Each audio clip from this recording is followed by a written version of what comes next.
간단한 연령 테스트를 해보겠습니다. 이 네모난 플라스틱 조각이 무엇인지 아신다면 90년대에 컴퓨터를 사용해 보신 적이 있으실 겁니다. 네, 클라우드와 플래시 드라이브의 고대 조상인 플로피 디스크입니다. 최초의 플로피 디스크는 1960년대에 IBM에서 발명되었으며 최대 360kB의 데이터를 저장할 수 있었습니다. 원래 디스켓이 유연한 플라스틱 봉투에 포장되어 있었기 때문에 플로피라는 별명을 얻었죠. 곧 9cm 표준 디스켓을 보관할 수 있는 보다 견고한 케이스로 대체되었습니다. 컴퓨터 드라이브 안에 넣으면 이 드라이브는 읽기 쓰기 헤드를 사용하여 디스크 표면의 작은 자기 반점 형태로 데이터를 자기적으로 인코딩합니다. 이 점들은 컴퓨터의 언어인 바이너리 코드를 나타냅니다. 데이터에 액세스하려면 읽기 쓰기 헤드가 디스크 표면을 스캔하여 그 자성점을 다시 파일로 변환했습니다. 최대 용량은 3MB 미만이지만 플로피 디스크는 오늘날에도 여전히 사용되고 있습니다. 노트북의 저장 아이콘뿐만이 아니에요. 플로피의 기술은 여전히 사용 중입니다. 일부 비행기에서 예를 들어 보잉 747-400에서 데이터를 저장하고 전송하는데 여전히 사용되고 있어요. 이러한 장소에서 사용되는 소프트웨어는 다소 오래되어 최신 저장 장치와 호환되지 않으므로 디스켓에 의존하는 것 외에는 다른 해결책이 없어요. 자수사업과 같은 일부 산업은 기계가 여전히 과거에 머물러 있기 때문에 동일한 작업을 수행해야 합니다. 그렇기 때문에 원치 않는 플로피 디스크를 사서 정리한 후 다시 판매하는 서비스를 아직도 찾아볼 수 있어요. 플로피 디스크는 카세트 테이프와 많은 공통점이 있습니다. 둘 다 얇은 플라스틱 재질로 되어 있고 정보를 즉시 기록할 수 있으며 여러 번 반복해서 사용할 수 있고 가격이 저렴하다는 점입니다. 이것이 바로 카세트 테이프가 오늘날에도 여전히 많이 사용되는 이유예요. 2016년 롤링스톤 잡지는 하루에 10만 개의 테이프를 판매하는 카세트 제조업체 내셔널 오디오 컴퍼니의 소유주와의 인터뷰를 실었습니다. 그들은 모든 종류의 아티스트와 음악 스타일로부터 주문을 받고 있었어요. 심지어 저스틴 비버의 앨범을 카세트로 구할 수도 있었습니다. 저렴한 가격 외에도 복고풍의 멋진 분위기가 인기의 이유일 거예요. 호출기는 20세기 중반에 발명된 발명품으로 뉴욕시 지역의 의사들에게 처음 유용하게 사용되었습니다. 의사들은 한 달에 $12를 지불하고 유일한 송신탑에서 40km 이내의 거리에서 메시지를 수신했어요. 이 작은 메신저는 80년대와 90년대에 엄청나게 인기를 얻었어요. 호출기 소리가 그립다면 구급대원, 의사, 구명보트 승무원들이 여전히 사용하고 있습니다. 호출기는 한번 충전으로 오래 사용할 수 있는 반면 스마트폰은 배터리 문제로 고생하는 경우가 많습니다. 또한 이러한 기기는 강한 충격에도 견딜 수 있어 거친 환경에서 일하는 사람들에게 적합해요. 또한 화려한 스마트폰에 비해 사용하기가 훨씬 쉬워 노년층도 안심하고 사용할 수 있죠. 그리고 기지국에 의존하는 대신 호출기는 구식 FM 라디오 신호를 사용하여 메시지를 전송해요. 따라서 특히 시골이나 야생과 같은 와이파이나 전화망에서 벗어난 지역에서 매우 안정적으로 사용할 수 있습니다. 희귀 조류에 대한 즉각적인 업데이트를 받기 위해 호출기에 의존하는 영국 조류 관찰가들에게 유용합니다. 아마도 세계에서 가장 오래된 도구인 주판은 오늘날에도 여전히 사용되고 있을 겁니다. 주판의 첫 번째 버전은 기원전 2400년 전으로 거슬러 올라가는 것으로 보여요.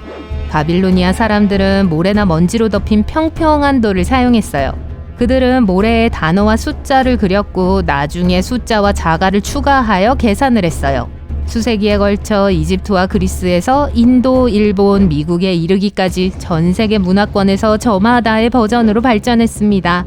그리고 21세기에도 이들 문화권과 다른 문화권의 수백만 명의 사람들이 여전히 주판을 사용하고 있습니다. 그 주된 이유 중 하나는 주판이 전기에 의존하지 않고 최신 기기에 비해 매우 저렴하기 때문입니다. 주판은 매우 직관적이기 때문에 젊은 세대에게 수학을 가르치는데 훌륭한 도구입니다. 주판을 사용할 때는 구구단을 외울 필요가 없습니다. 모든 것이 눈앞에 있어요. 어떤 경우에는 주판이 실제로 계산기를 앞지르기도 합니다.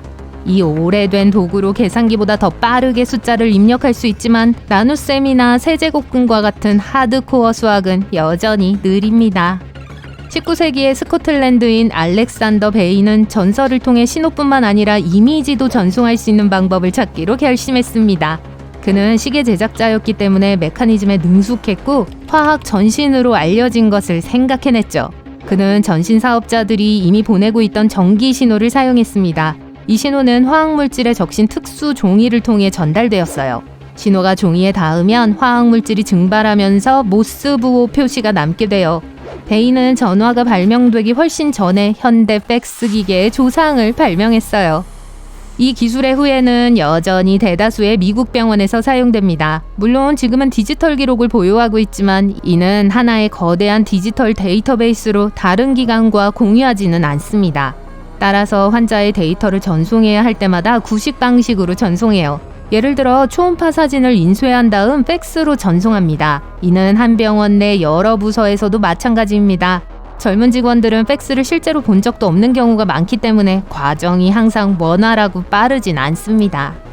우주로 무언가를 쏘아 올리기 전에 우주 방사선을 견딜 수 있는지 확인하기 위해 수많은 테스트를 거칩니다. 하지만 현재 별들 사이를 떠다니는 대부분의 첨단 기술은 사실 10여 년 전에 개발되었어요. 이러한 모든 인공위성과 우주기기는 일반적으로 최신 소비자 기술보다 상당한 시간이 뒤처져 있습니다. 여러분의 스마트폰은 화성을 탐사하는 큐리오시티 로버보다 더 최첨단일 거예요. 스마트폰은 90년대 후반에 아이맥과 같은 프로세서에서 실행돼요. 그 이유는 우주 장비가 매우 안정적이어야 하기 때문에 검증된 구성 요소를 고수하기 때문이에요. 컴퓨터가 전화선을 통해 인터넷에 연결되는 소리를 들으면 향수를 불러일으켜서 소름이 돋으시나요?